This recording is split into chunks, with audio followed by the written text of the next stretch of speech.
we're heading into Custer State Park. We're in the Black Hills Forest now. We just entered the Black Hills Forest. Check those mountains out.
Here in the Game Lodge campground, all of them are back in, and they're all like this. They're all identical. It's 11E, but they're all like that. We were in 17E. They have 3 cabins that I see there. They have a laundromat.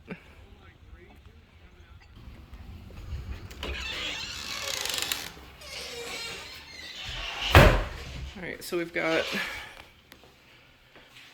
there's our dryers. Coins only, guys. $1. And to wash is $1.25. It's these machines.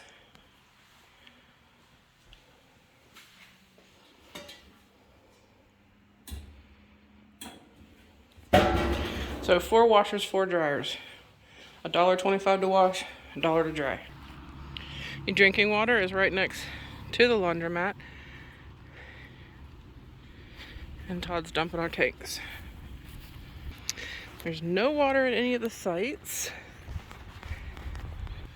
but there is electric. There's the trash cans right next to the dump. See, they're all back in just like this. That's a cute little camper. That's enough to sleep in, and your living room's outside. Makes you go outside. This was our site, 17E.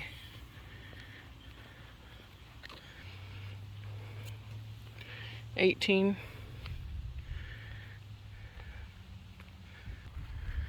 Right behind 17 is this valley. I saw somebody with tents on that one yesterday. Oh, see, there you go. There's more cabins. They're so cute. So guys, I wish we could have taken the golf cart out, and we probably could here. I've seen golf carts. However, when we got here, we dumped our camper and we have not stopped. We literally crashed last night.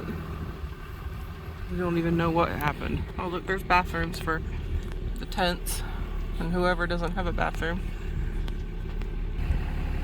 So the cabins they have, I see 2. Yeah, I see 2. There's 3 behind us. They're really cute. Yeah. You got covered porches, picnic table. Super cute. There's a creek right next to 8. So if you're gonna get a cabin, get 8. You got a creek. It's beautiful. Here's some other, like, all the sites are identical. They literally are all just like this. Back ends, and they're sideways like this. It's 47E. There's 49. It's a tent. But all the RV tent sites. Oh look, there's a tent pad. I can speak. I just woke up. It's really tiring. Those are cool tent pads. I think this would be the nicest cabin right here. Oh yeah, look at that cabin. Look, number 9. You get the little lake. If you want the creek, go number 8. If you want all of them the lake. This is across the creek too. And Cool. these are pointed at the creek. Oh yeah, so look. All of them on the back side. All of them next to that bridge. Look on the map online. Next to 56E campsite. They got a pavilion back there with a hammock. Oh yeah. But yeah, those are some good cabins right here. What number is this? Next to the boardwalk. We've got number 10. Number 11, if you got kids, they're right across the... Oh yeah, number 11, you get the creek and you get the playground at your back. You're furthest away from the bathroom. Yeah, you are furthest away from the bathrooms, but there might be bathrooms in each cabin. Yeah, I got it. I don't know. The question we had when we got in here was, where was the water fill up? Where was the sewer? You want to fill your water up before you go to your site. But it's this main road that you come in on. Just keep following it all the way back, and then you'll see them to your right. You'll see the laundromat. Just keep looking to your right as you're pulling in, and you'll see them. And then it is very 1st of September, and it is in the 50s. It's 59 degrees, says the truck. It was cooler when we got up. It was probably 50, we'd have to look, 55 to 58, something like that. Yeah. Oh, and another thing, guys, if you're staying at this game lodge, I'm sure I mentioned in this video, but do you see right here that road? You see where it says Wildlife Loop? Literally, not this first road you see, but the next road you see. The one he's probably going to turn down. Yep, he's turning down it. That's Wildlife Loop. And if you go in just not even what, half a mile in to see the bison, this is the end that the bison are in. So if you want to go see the bison, and the visitor center is right across the street. So let's offer just some tips of what we've just went through. All right, guys. So I believe staying at Game Lodge was really awesome for seeing the bison and going on that wildlife loop. And then we were only, what, a couple miles from Iron Mountain Highway? It's a good central spot. Yeah, it was a good central spot. When you get here from 90 and you're going to literally feel like you're driving for days. And I would suggest driving it in the day, not at night. But one thing I want to say about Game Lodge, we saw nobody other than when we first come in, we were about to fly right past the guard gate and we didn't even understand what was going on. There's nothing even that says check in here. Yeah, you can drive right through. Yeah. So I guess it's more of it's like everything's here on an honor system. They're like pay, after you park, you pay at the, little drop box. I mean, everything here so far has been like that.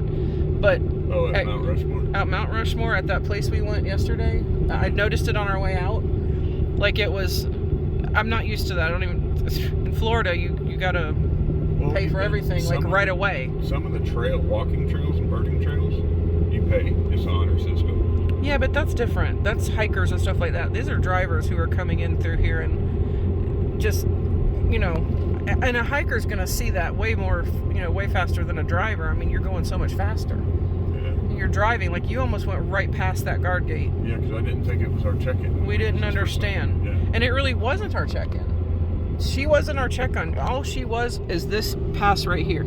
You have to have this pass right here to go on any of this. So we're new to this too, so yeah, we have no clue what's going on. So anyway, we went through her. It was $20 to get this pass, and then that gives us access to all of the roads and everything in here. And literally when we got to Game Lodge, there was nobody to check in. It literally just says campers go to your site. So you're picking your site number when you book this, and you're just you're just going right to your site. The only thing that is that they do come and check, because last night when we got home late because we were out there with those bison, and when we got home late, there was a note on the door saying, sorry we missed you, just a reminder, checkout is at noon tomorrow, hope you had a good stay, something like that. So they do check, but it was a really weird way of checking in. You just don't feel like you're checked in. You check in at the park at the very beginning. Well, that wasn't really checking in, because we didn't even have to tell her that we were staying at the Game Lodge. I thought we did. I offered the information. She didn't ask us anything. Okay. She thought we were just driving. She didn't even know. She just says, oh yeah, okay, you're going in the right direction, just keep heading down this road. That wasn't a check-in. So we literally would have just drove right to our site. But anyway, so without a red tag, you need to stop and get your red tag. Yeah, you got to stop and get your red tag. It's just what we just didn't know. Anyway, so as far as time-wise, we were there. So the first day we got here probably half the day. So we had the rest of the half the day. So we got to Mount Rushmore at around 5 o'clock, which was perfect. Well, for me, it was in a sense, because when you go there, if you're just wanting to just see Mount Rushmore, or you're just wanting to see the light show at the end, like the ceremony, then you're gonna want to get there maybe around 7. Well, there was a lot that you didn't do, so I did the whole entire nature trail. Well, no, I was just saying, I was explaining, if you're just wanting to see Mount Rushmore and see just the ceremony doesn't start until 8 o'clock, and you want to check the website, because different times of the year is different. It starts at different times, and there's some times of the year where they don't even do it. So you're going to want to definitely, if you're just there just to see it a little bit in the day, and you want to see that ceremony, I would say 6:30 would be the earliest you'd want to get there. But if you're wanting to do the hike that Todd did, which you probably didn't video any of it, did you? Did you just take pictures? Yeah. Oh, geez. So there's a little hike behind this, I guess it's in front of the bleachers. There's this little trail that you can take. It takes you all the way up about to where the rubble quits from where they, carved the faces. All that rubble that you see underneath the faces, it takes you up to the very beginning of the rubble and then back down to the other side. It's a really nice walk. It's definitely take the walk. Yeah, and if you have homeschoolers or just kids in general that you want to teach or you just want to learn yourself, they have a whole museum. Everything is free. Now the parking is a different situation. The parking, when you go in, you get your little tag, and then you go park. And then when you get inside, they have drop boxes where you drop off your $10 and that tag. I did not know this. So when you also this was like probably 7:30 is when everybody started piling in to the bleachers because it started at 8. If you're a veteran, or if you you can they even say that if you want to stand in for somebody that is not there, you can go stand in. They let you go down for the flag ceremony, and that was really cool. Yeah, that was super cool. Touching. Yeah, so go down to the flag ceremony, and they actually had veterans. They just picked veterans that were there to go do the flag ceremony, fold the flag up and everything. It was really cool. The show is just about the presidents and the ones that are up there, and just some information about them, and then they light them up, and it's really cool. And they bring the flag down after, and it was just a super cool thing. So we did that the first night, and that was pretty cool because we got to see it in the day, and we got to see it at night all lit up. And then you could probably see on our Instagram, and on some of in the video here, we'll try to put some. We waited literally until there was nobody else there. And then there was this one other Instagrammer there, and he was cool. Yeah, he has he's Indiemoto, INDIEMOTO, Indiemoto. He's got a cool Instagram. You guys should check that out. He's he's got 306,000 followers. He goes all over the place and does super nice guy. Yeah, he's really cool. And he rides what's the thing he rides? I don't know, the big wheel skateboards. I don't know what you call them. Do you ride them down the side of a mountain? Yeah, it's like one big wheel in the center and you balance on the sides. I don't know. Anyway, so Mount Rushmore, we said you just need a few hours for that. A couple hours at the most. And I mean at the least, I'm saying. And then the next day we got up and we went to... I say if you want to do all of Mount Rushmore, a minimum 4 hours. Yeah, everything there. If you want to take your time, they have a cool gift shop. Pretty big gift shop. They have, like I said, the museum down there where you can read things, and it was pretty cool. Yeah, and if you just want to go see the faces and check that off your bucket list, Yeah, and no dogs. Don't bring your dogs. Because I saw a sign when you first went in, which we were almost going to bring her. And Todd was like, she'd probably just want to stay here. She's rode all day. She's probably exhausted. So she stayed home, and when I saw that no dog sign, I was really happy we didn't bring her. So anyway, that's Mount Rushmore. The next day we got up and we went to the wildlife loop. The wildlife loop, don't rush it. And I would honestly say it doesn't matter what time of day you start at which end of the wildlife loop. Like right here's the as we're passing it, as we were driving the wildlife loop, bring carrots. Yeah. Bring lots of bags of carrots. Yeah. However, do not bring those little tiny little carrots that they have cut up. They don't like them. We found those on the floor there, and they did not want them. They passed those up. The carrots that I brought, when you get off of 90 and you start coming through, there's a Walmart. And stop it at Walmart, and they have really big bags of carrots. I brought 2 bags. I wish I'd have brought 5. Bring carrots, because once you get around the bison, or depends on which side you're going to start on. If you're just coming in to do the loop and you're not staying in there, then you're going to start at the other end. Yeah, the west side. Yeah, so then you will see the bison at the end. But I would say maybe halfway through or somewhere in there are the donkeys. And you'll see the footage. They absolutely love carrots. But here's a tip. Cut them up before you get out there. Yeah, they're pushy little buggers. Yeah, you'll see in my footage, my donkey footage, that I had one that was trying to take my bag. And if I had not been raised around horses and had not understood them, I would have been terrified. of what they were doing. They were like, one donkey, you'll see he was pushing in front of all the others. He was pushing up against me, not to harm me. He was trying to pull me away from the others. And when he got too much, I would just put my hand on his nose and I would just push him away and he'd go away. But I'm used to them, so I was fine. But yeah, anybody else he'd have probably just scared off. But there was one donkey that was over by me, and I was feeding him, and he wouldn't leave me for nothing. And yeah. I quit feeding him, and the bag of carrots were in the truck. I only grabbed a few at a time.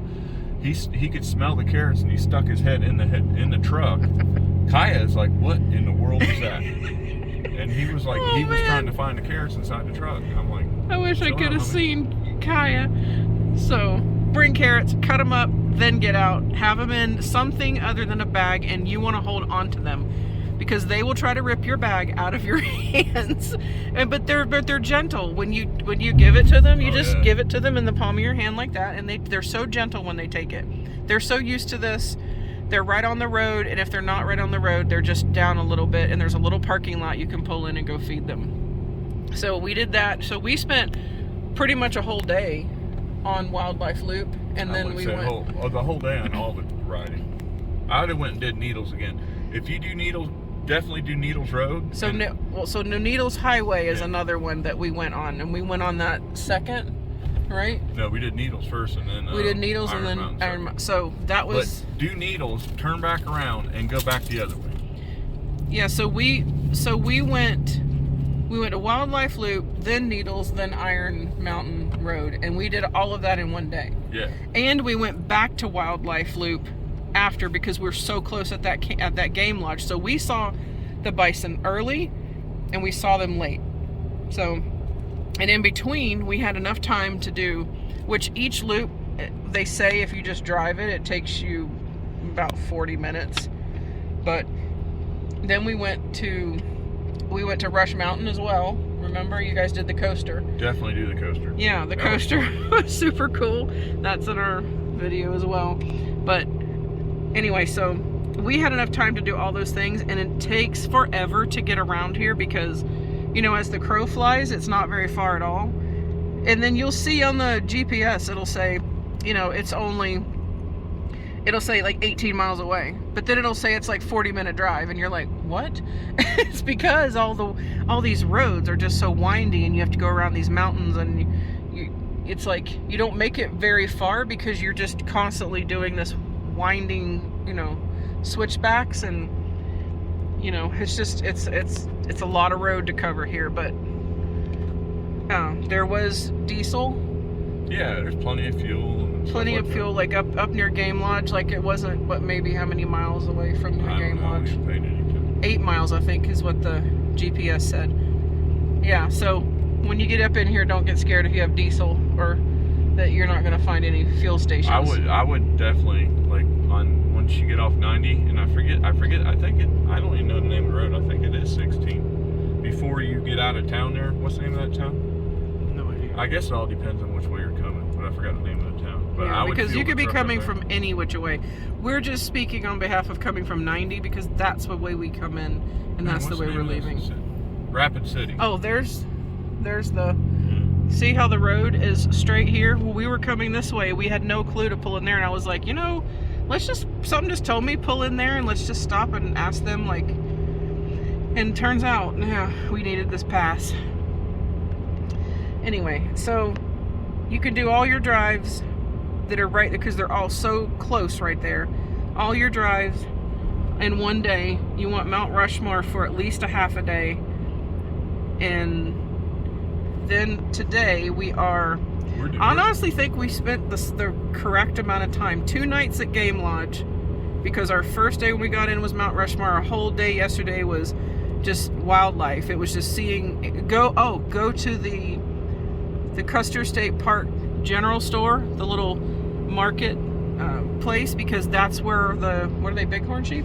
That's where the bighorn sheep hang out. They're always right there somewhere around in there. And there seems to be one bighorn sheep. There's a ram. Mountain goats. Yeah. There was a ram. Yeah. Anyway, so they're right there at that general store, which is near the Game Lodge. It's before the Game Lodge. And then today we got up, we were exhausted. We have been in, because it's go, go, go, go, go. So if you're not a go, go, go, go, go all day person, you're going to need a couple more days. You're going to need 4 days here. We didn't experience everything, I'm sure. No, we didn't. But I'm just saying of the things that they're going to see that we did. I'm explaining how much time and the pace was super go, go, go. There was no downtime. So this morning, we're only moving about 18 miles away because I could only get 2 nights at Game Lodge. But I honestly, for what we like and what we do, I think that was perfect. I wish I could have got maybe 1 more night at where I'm going to get right now. We're going right now. There's horseback riding, there's hiking. Yes. Like you could literally spend 3 weeks here, no problem. Yes. You could spend a lot of time here and do all kinds of things. But I wanted to come here to see the bison. I wanted Todd and Jason to see them. And so the things that we did that you're going to see in our video. Yeah, if you're 2 nights. If you're coming here just to see Mount Rushmore, Crazy Horse, drive to a few little drives. Yeah, 3 nights. But I can only get 2 nights at Game Lodge, and now we're moving to this KOA that we're going to be going to. However, the difference here is that checkout at Game Lodge is at noon, and this campground is check-in at 2 o'clock. Okay, so we're going to end this video, and we are going to start our next video at the KOA and Crazy Horse. And we might go do the Cosmos Mystery House if we have time and if their hours suit. But anyway, even if we don't, you guys should go do it. It's like one of those vortex places, they say. It's kind of cool. Alright guys, thanks for listening and watching.